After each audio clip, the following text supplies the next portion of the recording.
अरे हाथ जोड़ तल सेवा करे हूँ महिमा तेरी निराली दाई मौला दर्शन दे दो ना दाई मौला दर्शन दे दो ना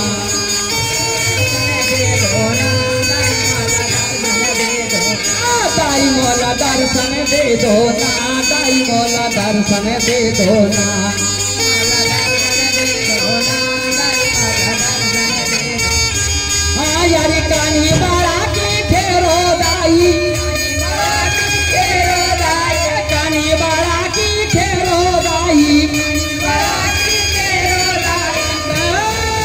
सुन लो यार हमारी दाई मौला दर्शन दे दो ना दाई मौला दर्शन दे दो ना मौला दर्शन दे दो ना